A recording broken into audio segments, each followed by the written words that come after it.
जय हिंद दोस्तों, राय पब्लिकेशन के यूट्यूब चैनल में आप सभी का स्वागत है। मौलिक अधिकार पढ़ रहे थे और मौलिक अधिकार के अंतर्गत जो आपने कल ब्रीफली जो इंट्रोडक्टरी पार्ट था वो अपन ने कल की वीडियो में शूट किया था और आज के वीडियो में अपन मौलिक अधिकार का जो पहला मौलिक अधिकार है अपना समानता का अधिकार, जो कि अनुच्छेद 14 से लेकर अनुच्छेद 18 तक है, उसका अपन ब्रीफली डिस्कस करेंगे। तो आज अपन पढ़ेंगे मौलिक अधिकार 14 से 18 यानी कि समानता का अधिकार अपन पढ़ेंगे।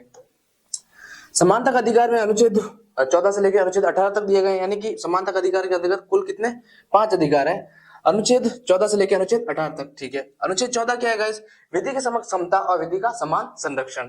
ठीक है, क्या इसका अर्थ होता है और क्या क्या इसके अंतर्गत क्या क्या प्रावधान है वो मैं अभी आपको ब्रीफली बताऊंगा। पहले मैं मोटा मोटी समानता का अधिकार बताता हूँ। अनुच्छेद 14 है विधि के समक्ष समता और विधि का समान संरक्षण। ठीक है, फिर अनुच्छेद 15 धर्म, मूल वंश, जाति, लिंग और जन्म स्थान के आधार पर विभेद से सुरक्षा। देखिएगा, धर्म, मूल वंश, जाति, लिंग और जन्म स्थान के आधार पर विभेद पर प्रतिषेध। ठीक है, अनुच्छेद 16 लोक नियोजन में अवसर की समानता। क्या है? लोक नियोजन में अवसर की समानता। लोक नियोजन के विषय में अवसर की समानता।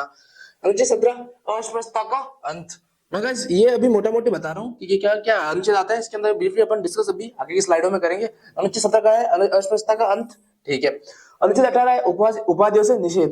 तो अनुच्छेद 18 जो कि समानता का अधिकार है उसका संबंध है उपाधियों से निषेध। ठीक है, तो अनुच्छेद 14 विधि के समक्ष समता, विधि का समान संरक्षण। अनुच्छेद 15 धर्म, मूलवंश, जाति, लिंग और जन्म स्थान के आधार पर विभेद से सुरक्षा।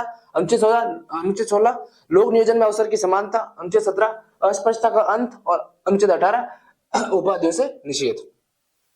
तो एक एक पढ़ना स्टार्ट करते हैं अपन। सबसे पहले विधि के समक्ष समता और विधि का समान संरक्षण।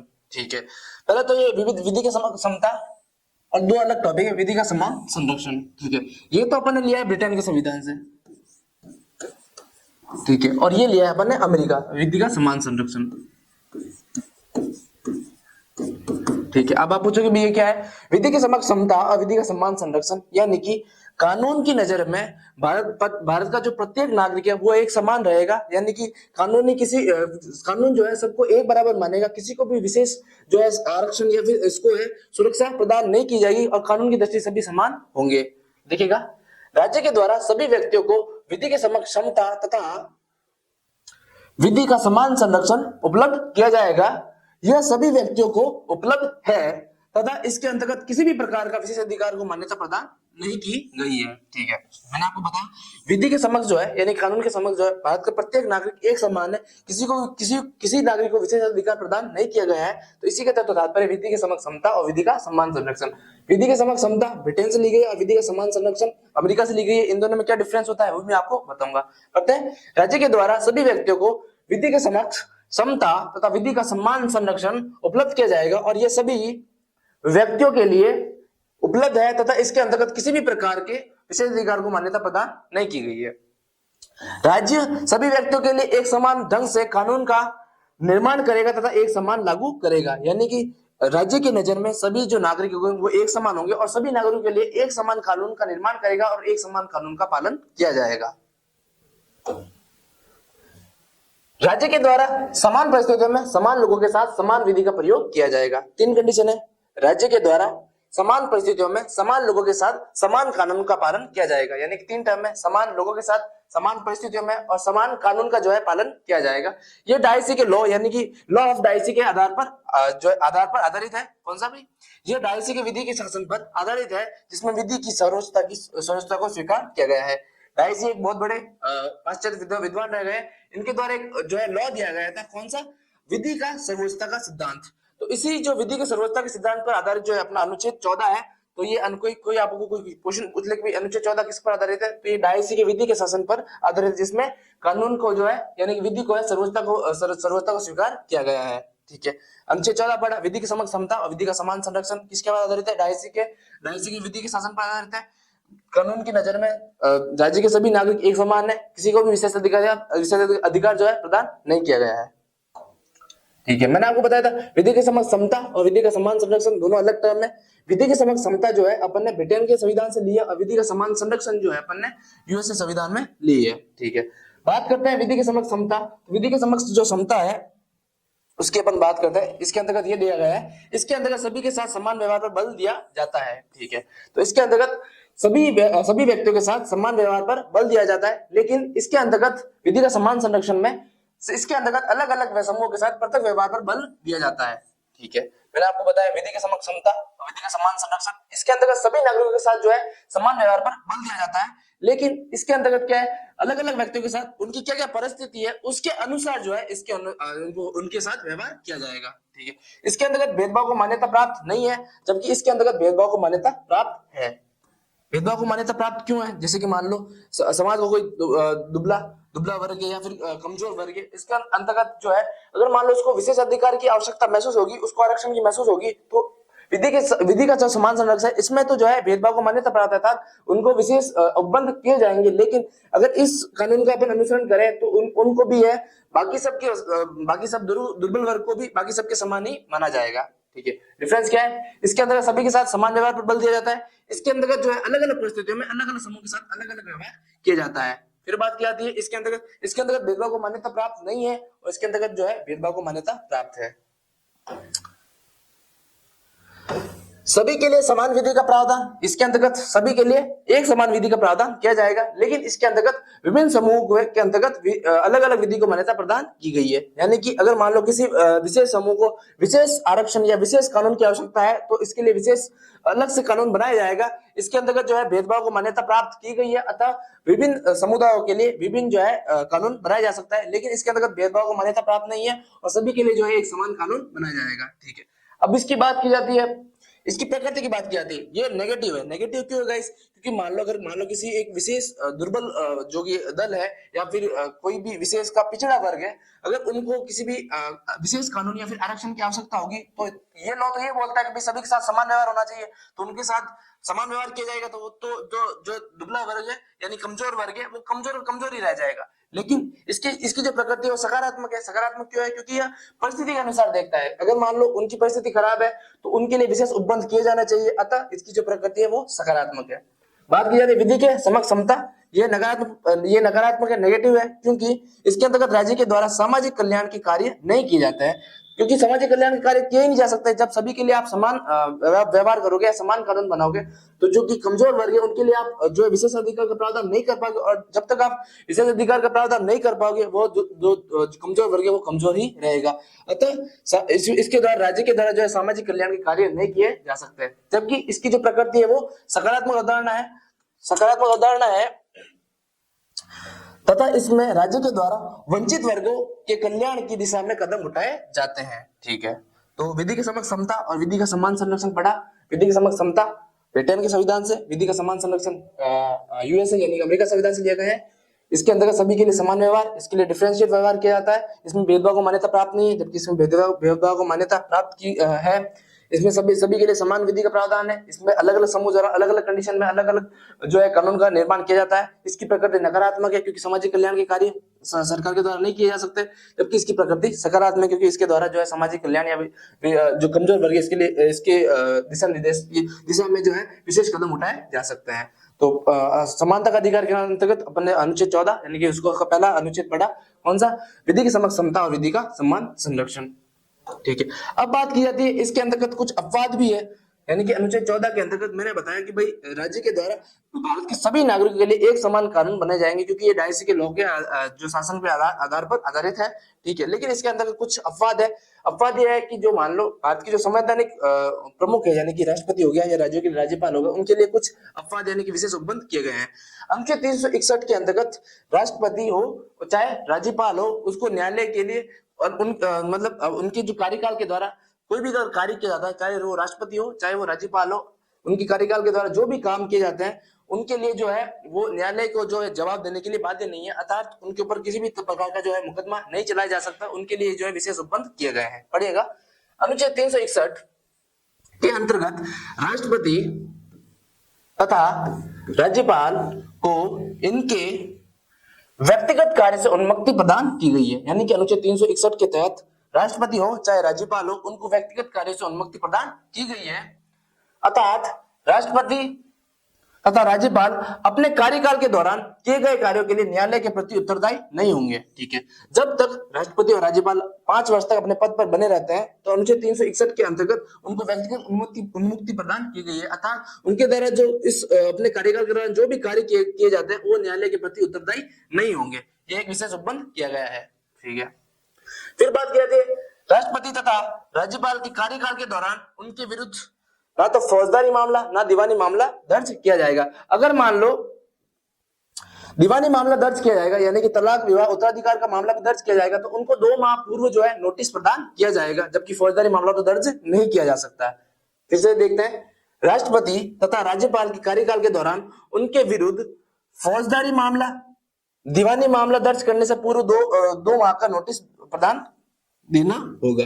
यानी कि राष्ट्रपति और राज्यपाल यदि अपने पद पर बने हुए हैं तो उनके ऊपर एक तो है फौजदारी मामला तो दर्ज ही नहीं होगा। फौजदारी मामला मतलब संपत्ति के संबंध में जो भी जो मामले होते हैं उसको फौजदारी मामले में रखा जाता है। तो जब तक राष्ट्रपति और राज्यपाल जो है अपने पद पर बने रहेंगे उनके ऊपर फौजदारी मामला यानी कि संपत्ति का जो मामला है वो दर्ज नहीं होगा। जबकि दीवानी मामला अगर मान लो उनके ऊपर लगाया जाना हो तो उनको 2 माह पूर्व जो है नोटिस देना होगा। दीवानी मामलों में विवाह तलाक उत्तराधिकार को सम्मिलित किया जाता है। तो पहला अपवाद अनुच्छेद 361 के अंतर्गत व्यक्तिगत उन्मुक्ति दी गई है किसको, राज्यपाल और राष्ट्रपति को। और फिर दूसरा जो अपवाद है वो है राष्ट्रपति तथा राज्यपाल के ऊपर फौजदारी तथा दीवानी मामले जो है लगाए नहीं जा सके और दीवानी मामला लगाए जाने से पूर्व 2 माह का नोटिस प्रदान किया जाना चाहिए। ठीक है, फिर बात की तीसरा अपवाद अनुच्छेद 105 के अंतर्गत संसद के सदस्यों को विशेष अधिकार प्रदान किया गया है। किसको, संसद के सदस्यों को विशेष अधिकार प्रदान किया गया है, लिखा हुआ है अनुच्छेद 105 के अंतर्गत संसदीय विशेष अधिकार यानी संसद के सदस्यों को विशेष अधिकार प्रदान किया गया है। अच्छा, जिस तरीके से संसद के सदस्यों को विशेष अधिकार प्रदान किए गए हैं उसी तरीके से अनुच्छेद 194 के अंतर्गत विधानमंडल के सदस्यों को भी विशेष अधिकार प्रदान किए गए हैं। लिखा हुआ है अनुच्छेद 194 के अंतर्गत विधानमंडल के सदस्यों को भी विशेष अधिकार प्रदान किए गए हैं। दोनों याद रखना, अनुच्छेद 105 के तहत संसद के सदस्यों को विशेष अधिकार और अनुच्छेद 194 के अंतर्गत विधानमंडल सदस्यों को विशेष अधिकार। ठीक है, 5वां जो है अपवाद है विदेशी राष्ट्र अध्यक्ष, कूटनीतिक तथा संयुक्त राष्ट्र संघ इत्यादि के मामलों में विशेष अधिकार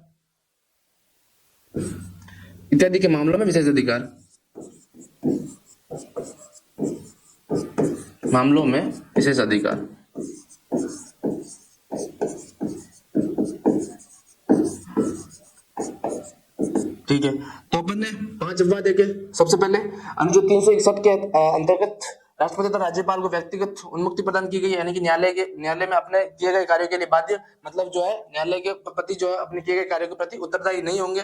फिर बात की जाती है राज्यपाल होता था राष्ट्रपति और दोनों को फौजदारी मामला कभी भी नहीं लगाया जा सकता और दीवानी मामला लगाने से पूर्व 2 माह का नोटिस देना पड़ेगा। अनुच्छेद 105 के तहत संसद के विशेष अधिकार का वर्णन किया गया है। अनुच्छेद 194 के अंदर विधानमंडल सदस्यों को विशेष अधिकार दिए गए हैं। फिर बात की जाए विदेशी जो है राष्ट्राध्यक्ष हो, कूटनीतिज्ञ और संयुक्त राष्ट्र संघों के मामलों में विशेष अधिकार। ठीक है, अब इसकी बात की जाती है महत्व क्या है। ठीक है, इसका महत्व है कि भाई ये जो अनुच्छेद है यानी कि विधि की समक्ष समता, विधि का समान संरक्षण एक नैसर्गिक यानी कि प्राकृतिक न्याय है, इसका कोई अपवाद नहीं है। ठीक है, नैसर्गिक न्याय है। सुप्रीम कोर्ट के द्वारा अनुच्छेद 14 को संविधान के मूल ढांचे के अंतर्गत सम्मिलित किया गया है। तो इसका अपन महत्व क्या देखते हैं कि जो है अनुच्छेद 14 विधि की समक्ष समता और विधि का सम्मान संरक्षण एक नैसर्गिक न्याय यानी कि एक प्राकृतिक न्याय है जिसको सुप्रीम कोर्ट के द्वारा संविधान के मूल ढांचे केशवानंद भारती बनाम भारत केरल राज्यवाद के अंतर्गत जो फैसला दिया गया था मूल ढांचे का, तो उसके अंतर्गत मूल ढांचे में सम्मिलित किया गया है। अर्थात वर्तमान में इसको लेकर जो संसद है उसमें संसद जो है संविधान में संशोधन नहीं कर सकती अनुच्छेद 14 को लेकर। ठीक है, तो अभी अपन ने अनुच्छेद 14 विधि की समक्ष समता, विधि का समान संरक्षण पूरा देखा। जब मैं लास्ट के वीडियो एंड करूंगा तब मैं वापस इसको रिवाइज कर दूंगा। पहले अभी जो है अगले अनुच्छेद की तरफ बढ़ते हैं, वो है अनुच्छेद 15। अनुच्छेद 15 क्या है? धर्म, मूल वंश, जाति, लिंग तथा जन्म स्थान के आधार पर विभेद से सुरक्षा। पढ़िएगा, धर्म, इसके अंदर 5 तत्व दे रखे हैं, ध्यान रखना। धर्म, मूल वंश, जाति, लिंग तथा जन्म स्थान के आधार पर विभेद का प्रतिषेध। ठीक है, इसके अंतर्गत कुल 6 सब सेक्शन दे रखे हैं यानी कि अनुच्छेद 15 के अंतर्गत भी कुल 6 सब सेक्शन है यानी कि 6 अनुच्छेद और है। 15(1), 15(2), 15(3), 15(4), 15(5) और 15(6). मैं आपको सभी पढ़ाऊंगा। पहले देखते हैं अनुच्छेद 15(1). ठीक है, 15(1) के अंतर्गत क्या दे रखा है? राज्य नागरिकों के मध्य केवल धर्म, धर्म, मूल वंश, जाति, लिंग तथा जन्म स्थान के आधार पर भेदभाव नहीं करेगा। ठीक है। अनुच्छेद 15(1) के अंतर्गत यह दे रखा है कि राज्य अपने नागरिकों के साथ 5 आधारों पर कभी भेदभाव नहीं करेगा। कौन कौन से? धर्म, मूल वंश, जाति, लिंग और जन्म स्थान के आधार पर राज्य अपने नागरिकों के साथ भेदभाव नहीं करेगा, और इसका उल्लेख इसमें अनुच्छेद 15(1) में दिया गया है। ठीक है। फिर बात की जाती है अनुच्छेद 15(2). ठीक है।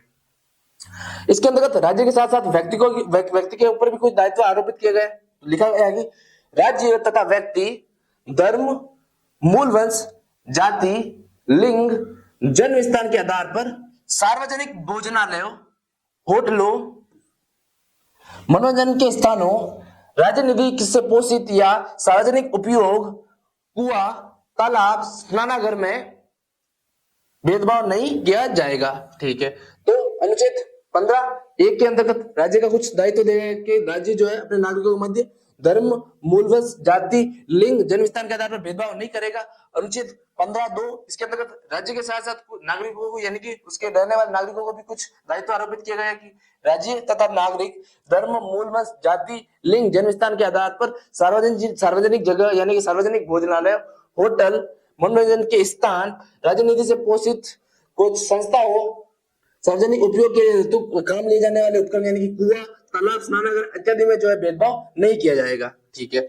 आपने गाइस मूवी देखी होगी आर्टिकल 15, जो कि इसमें आयुष्मान खुराना के के द्वारा बनाई गई थी। इसके अंदर आर्टिकल 15 का भली बात ही दिखाया गया है, तो मूवी का नाम भी आर्टिकल 15 ही है।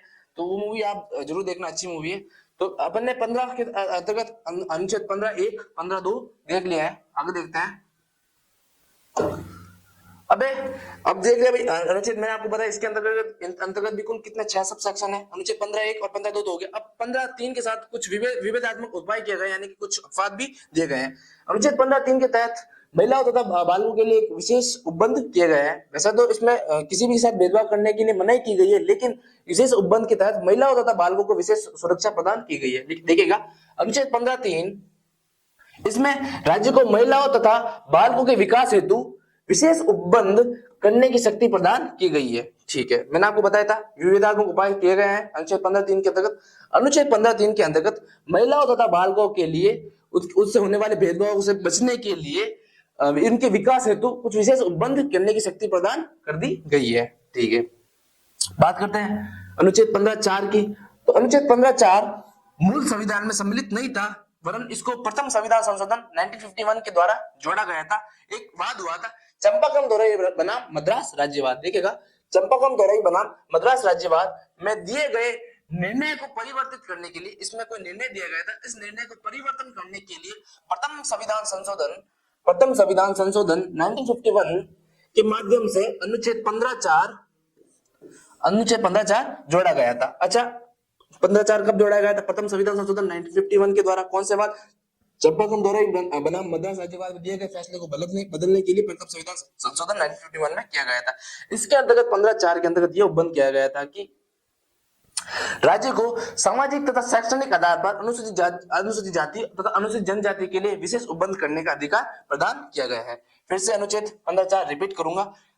कब जोड़ा गया था? प्रथम संविधान संशोधन 1951 के द्वारा जोड़ा गया था। किस बात के फैसले को बदलने के लिए? चंपाकम दोरई बनाम मद्रास राज्यवाद 1951 के अंतर्गत हुआ था। उसके तहत इसके अंतर्गत ये उपबंध किया गया था कि सामाजिक तथा शैक्षणिक आधार पर अनुसूचित जनजाति तथा अनुसूचित जाति के तहत उनके लिए कोई विशेष उपबंध करने का प्रावधान किया गया था। देखिएगा चंपाकम दोरई राजन बनाम मद्रास राज्यवाद में दिए गए निर्णय को परिवर्तित करने के लिए प्रथम संविधान संशोधन 1951 के माध्यम से अनुच्छेद 15(4) जोड़ा गया था। जैसे मैंने आपको बताया था, राज्य को सामाजिक तथा शैक्षणिक आधार ध्यान रखना गाइस। कौन कौन से आधार है? 2 ही आधार है केवल, सामाजिक तथा शैक्षणिक आधार। कौन से? सामाजिक तथा शैक्षणिक आधार पर पिछड़े वर्गों एवं अनुसूचित जनजाति के कल्याण हेतु विशेष कदम उठाने की शक्ति प्रदान की गई। और जो शक्ति प्रदान की गई है वो किसको? संसद को विशेष जो शक्ति प्रदान की गई है। ठीक है। 15(1) देखा, 15(2) देख लिया। 15(3) में जो विविधात्मक उपाय महिलाओं तथा बच्चों के लिए विशेष उपबंध किए गए हैं।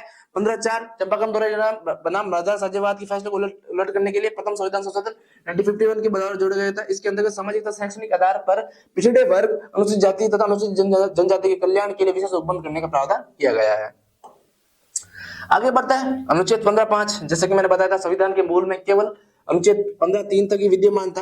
अनुच्छेद 15(4), अनुच्छेद 15(5) और अनुच्छेद 15(6) जो है विभिन्न संविधान संशोधन के द्वारा बाद में जोड़े गए थे। ठीक है, एक बात आता है TMI फाउंडेशन बनाम कर्नाटक राज्यवाद एवं ईमानदार या इनामदार बनाम महाराष्ट्र राज्यवाद। इसके जो फैसले लिए गए थे, इसी फैसले को जो है इसके फैसले को परिवर्तन करने के लिए 93वां संविधान संशोधन किया गया था, जो कि 2005 में किया गया था। इसके द्वारा ही अनुच्छेद 15(5) जोड़ा गया था।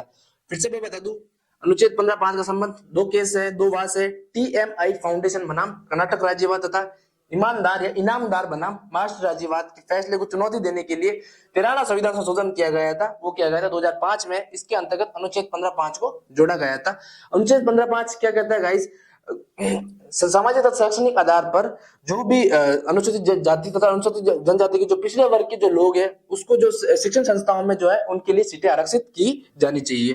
ठीक है, फिर बता दूं मैं आपको, TMI फाउंडेशन बनाम कर्नाटक राज्यवाद, इनामदार या ईमानदार बनाम महाराष्ट्र राज्यवाद के अंतर्गत 13वां संविधान संशोधन 2005 में किया गया था। इसके अंतर्गत 15(5) जोड़ा गया था। इसके तहत ये अनुच्छेद में ये प्रावधान किया गया था कि सामाजिक तथा शैक्षणिक आधार पर जो कि पिछड़े हुए लोग हैं, यानी कि पिछड़ा वर्ग हो, अनुसूचित जाति हो, अनुसूचित जनजाति हो, उसके लिए शिक्षण संस्थाओं में जो है सीटें आरक्षित की जाएगी। देखिएगा, 13वां संविधान संशोधन 2005 के माध्यम से अनुच्छेद 15(5) जोड़ा गया तथा राज्य को अल्पसंख्यक संस्थाओं को छोड़कर, यानी कि इसमें एक शर्त भी आरोपित की गई कि वो जो संस्था जहां पे आप जो है सीटें आरक्षित की जानी चाहिए वो अल्पसंख्यक संस्थाएं होगी। यानी कि अल्पसंख्यक समुदाय में जैन धर्म आ जाता है, सिख धर्म आ जाता है, बौद्ध धर्म आ जाता है, मुस्लिम धर्म आ जाता है। इन सभी संस्थाओं को छोड़कर अन्य सभी संस्थाएं को छोड़कर अन्य सभी शिक्षण संस्थाओं में, चाहे वो निजी हो, ध्यान रखना गाइस ये पॉइंट बड़ा इंपॉर्टेंट है, चाहे वो निजी हो या सरकार से सहायता प्राप्त कर रही हो, सामाजिक तथा शैक्षणिक आधार पर पिछड़े वर्गों, याद रखना पिछड़े वर्गों, वो SC ST यानी अनुसूचित जाति, अनुसूचित जनजाति के लिए जो प्रदेश नहीं प्रवेश है, प्रवेश में सीटें आरक्षित करने का अधिकार प्रदान किया गया है। मैंने आपको बताया कौन से बात से जोड़ा गया था, कौन सा संविधान संशोधन के द्वारा इसको चुनौती दी गई थी, 13वां संविधान संशोधन 2005 के तहत। ठीक है, इसके अंतर्गत क्या फैसला लिया गया था? अनुच्छेद 15(5) जोड़ा गया था और अल्पसंख्यक संस्थाओं को छोड़कर अन्य सभी जो कि पिछड़ा वर्ग हो, चाहे अनुसूचित जाति हो, अनुसूचित जनजाति हो, उनमें उनके लिए जो है शिक्षण संस्थाओं में सीटें आरक्षित की जाएगी। आगे बढ़ते हैं। अच्छा, इसके अंतर्गत अशोक ठाकुर बनाम भारत संघवाद 2016 में जो एक वाद हुआ था, इसमें सुप्रीम कोर्ट के द्वारा इसे मान्यता प्रदान की गई थी। यानी कि अनुच्छेद 15(5) को कब मान्यता प्रदान की गई थी? 2016 में। और 2016 में कब? अशोक ठाकुर बनाम भारत संघवाद के अंतर्गत जो वाद दिया गया था, इसी के तहत जो 2016 में सुप्रीम कोर्ट ने अनुच्छेद 15(5) को मान्यता प्रदान की गई थी। ठीक है, अच्छा, जब मैंने आपको मौलिक अधिकार नहीं पढ़ाया था, उससे पहले संविधान संशोधन की प्रक्रिया एक लेक्चर में पढ़ाई थी और कुछ महत्वपूर्ण संविधान संशोधन भी पढ़ाए थे। इसके अंतर्गत मैंने आपको एक संविधान संशोधन पढ़ाया था, 103वां संविधान संशोधन, जो कि 2019 में किया गया था, जिसका संबंध EWS यानी इकोनॉमिकल वीकर सेक्शन से था। ठीक है, उसी प्रावधान को लागू करने के लिए 103वां संविधान संशोधन 2019 को लागू किया गया था और इसी के तहत जो है संविधान में एक नया अनुच्छेद जोड़ा गया था, जिसको बोलते हैं अनुच्छेद 15(6). इसके अंतर्गत जो है जो कि सामान्य वर्ग के जो लोग हैं, वो जो उनको जो पिछले आर्थिक रूप से जो पिछले लोग हैं, उनको जो है अनुच्छेद 15(4) और अनुच्छेद 15(5) के अतिरिक्त उनको जो है 10% आरक्षण प्रदान किया जाएगा। ठीक है, अनुच्छेद 15(5) किससे जोड़ा गया था? अनुच्छेद 15(6) किससे जोड़ा गया था? 103वां संविधान संशोधन, जो कि 2019 में किया गया था, जिसका संबंध EWS इकोनॉमिकल वीकर सेक्शन से है। इसके तहत जो भी सामान्य वर्ग के लोग हैं, जो कि आर्थिक रूप से पिछड़े हुए हैं, यानी आर्थिक रूप से कमजोर है, उनको जो है 10% आरक्षण प्रदान किया जाएगा और इसका जो मेंशन है अनुच्छेद 15(6) में किया गया है। देखिएगा, अनुच्छेद 15(6), 103वां संविधान संशोधन 2019 के माध्यम से अनुच्छेद 15(6) जोड़ा गया, जिसके अंतर्गत राज्य को अनुच्छेद 15(4) और अनुच्छेद 15(5) में उल्लेखित वर्गों के अतिरिक्त, याद रखना, उल्लेखित वर्गों के अतिरिक्त आर्थिक रूप से दुर्बल समुदायों के लिए कल्याण के लिए विशेष उपबंध की शक्ति प्रदान की गई और इनको कितना 10% आरक्षण प्रदान किया गया।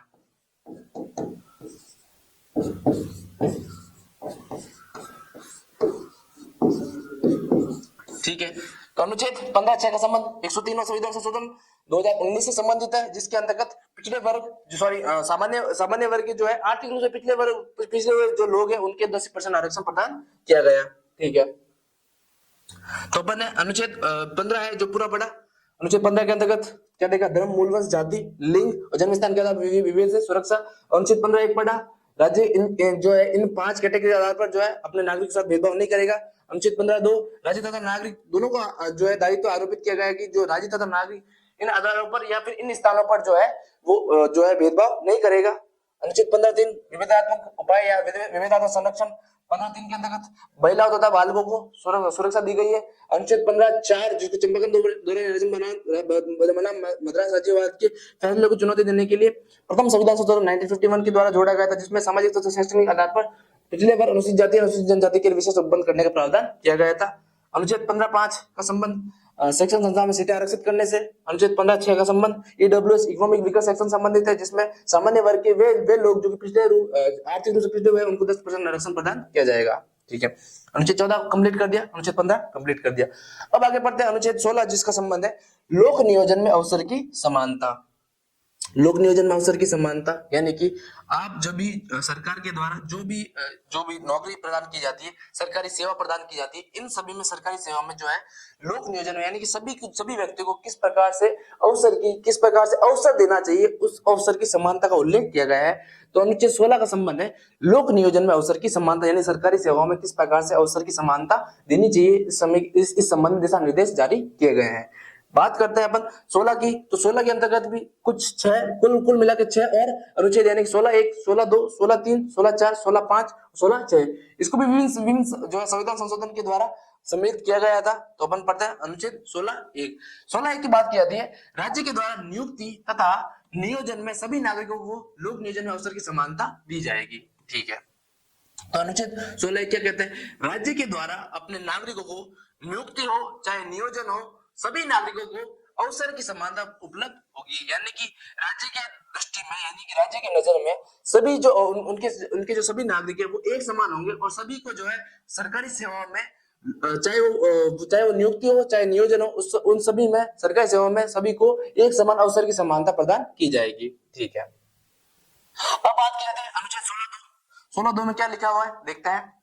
राज्य के द्वारा नियुक्ति में नागरिकों के मध्य केवल धर्म, मूल वंश, जाति, लिंग, जन्म स्थान, उद्भव तथा निवास के स्थान पर किसी प्रकार का भेदभाव नहीं किया जाएगा। ठीक है, जब अपन ने अनुच्छेद 15 पढ़ा था तो इसके अंतर्गत 5 आधार दे रखे थे, कौन कौन से, धर्म, मूल वंश, जाति, लिंग और जन्म स्थान। अनुच्छेद 16(2) के अंतर्गत 2 आधार और जोड़ दिए गए हैं, कौन कौन से हैं, धर्म, मूल वंश, जाति, लिंग और जन्म स्थान तो है ही है, लेकिन छठी चीज है वो है धर्म, मूलवंश, जाति, लिंग, जन्म स्थान, छठा है उद्भव तथा सातवां है निवास के स्थान पर भेदभाव नहीं किया जाएगा। यानी कि अनुच्छेद 16(2) के अंतर्गत यह स्पष्ट रूप से कहा गया है कि राज्य के द्वारा इन 7 आधारों पर अपने नागरिकों के मध्य किसी प्रकार का भेदभाव नहीं किया जाएगा। ठीक है, अनुच्छेद 16 लोक नियोजन में अवसर की समानता, इसके अंतर्गत अनुच्छेद 16(1) पढ़ा अपन ने, राज्य के द्वारा नियुक्ति तथा नियोजन में सभी नागरिकों को अवसर की समानता उपलब्ध कराई जाएगी, उपलब्ध होगी। फिर बात की आती है अनुच्छेद 16(2) राज्य के द्वारा धर्म, मूल वंश, जाति, लिंग, जन्म स्थान, उद्भव तथा निवास के स्थान पर यानी निवास के आधार पर किसी प्रकार का भेदभाव नहीं किया जाएगा। ठीक है, अनुच्छेद 16(3) देखते हैं अभी, जैसे कि अपन ने अनुच्छेद 15(3) देखा था। इसके बाद जो विवेकात्मक उपाय यानी कि कुछ अपवाह देखे थे, इसमें भी कुछ अपवाह शामिल किए गए हैं। अनुच्छेद 16(3) के अंतर्गत यह उपबंध किया गया है कि राज्य के द्वारा जो है निवास की जो शर्त है वो आरोपित की जा सकती है, परंतु ये जो शक्ति है वो संसद में निहित है। निवास की शक्ति आरोपित की जाती है, इसका क्या तात्पर्य है, इसका ये तात्पर्य है गाइस, अगर मान लो मैं राजस्थान का रहने वाला हूँ तो राज्य सरकार के द्वारा कभी ऐसा फैसला भी लिया जा सकता है कि केवल राजस्थान की परीक्षाओं में केवल और केवल राजस्थान के व्यक्ति ही भाग ले सकते हैं और राजस्थान की जो लोग है वही जो है सरकारी सेवा दे सकता है। तो इसको बोलते हैं निवास की शर्त। ठीक है, किंतु ये जो निवास की शर्त जो आरोपित करने की जो शक्ति है राज्य सरकार निहित ना होकर संसद में निहित है। पढ़िएगा अनुच्छेद 16(3). अनुच्छेद 16(3) कहता है राज्य के द्वारा निवास की शर्त को आरोपित किया जा सकता है तथा इसको लेकर विधि निर्माण का जो अधिकार है वो केवल और केवल किसमें, संसद में निहित है।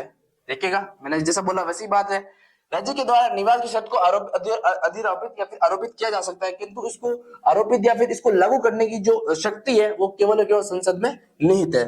ठीक है, इसके बाद अनुच्छेद 16(4) देखते हैं। अनुच्छेद 16(4) में क्या लिखा हुआ है, राज्य के द्वारा सार्वजनिक सेवाओं में सामाजिक तथा शैक्षणिक कौन सा आधार है? दो, सामाजिक तथा शैक्षणिक आधार पर पिछड़े वर्गों का, पिछड़े वर्ग के अंतर्गत यानी कि ओबीसी भी शामिल है, एससी भी शामिल है, एसटी शामिल है, का यदि उनका पर्याप्त प्रतिनिधित्व नहीं हुआ है तो इसको आरक्षण प्रदान किया जा सकता है। यानी कि अनुच्छेद 16(4) सिंपली क्या कहता है? राज्य को ये विदित हो कि सामाजिक तथा शैक्षणिक आधार पर पिछड़े वर्ग के कोई लोग हो, यानी पिछड़े वर्ग के अंतर्गत सामाजिक तथा शैक्षणिक आधार पर पिछड़ा वर्ग यानी कि पिछड़ा वर्ग ओबीसी हो, चाहे अनुसूचित जाति हो, चाहे अनुसूचित जनजाति हो, उनका मान लो पर्याप्त प्रतिनिधित्व सरकारी सेवाओं में नहीं होता है तो उनको विशेष आरक्षण प्रदान किया जा सकता है। ठीक है, अनुच्छेद 16(4) फिर से रिपीट करता हूं, राज्य को मान लो यह विदित होगी सामाजिक तथा शैक्षणिक आधार पर पिछड़े वर्ग यानी कि ओबीसी, एससी, एसटी इन सभी का सरकारी सेवाओं में अगर मान लो पर्याप्त प्रतिनिधित्व नहीं दिया गया हो तो उनके लिए विशेष आरक्षण के उपबंध किया जा सकते हैं। पढ़िएगा फिर से अनुच्छेद 16(4), राज्य के द्वारा सार्वजनिक सेवाओं में सामाजिक तथा शैक्षणिक आधार पर पिछड़े वर्गों का यदि उनका पर्याप्त प्रतिनिधित्व सरकारी सेवाओं में नहीं हुआ हो तो उन्हें आरक्षण प्रदान किया जा सकता है। 16(1) पढ़ा, 16(2) पढ़ा, 16(3) में देखा कि राज्य के द्वारा निवास के साथ अधिरोपित की जा सकती है, परंतु इसको अधिरोपित करने की जो शक्ति है वो संसद में निहित है। फिर बात की जा सकती है अनुच्छेद 16(4), इसके अंतर्गत ये उपबंध किया गया है कि राज्य के द्वारा यदि सार्वजनिक सेवाओं में सामाजिक तथा शैक्षणिक आधार पर पिछले वर्ग को पर्याप्त प्रतिनिधित्व प्राप्त नहीं हुआ हो तो इसके लिए जो विशेष आरक्षण का जो उपबंध कर सकती है।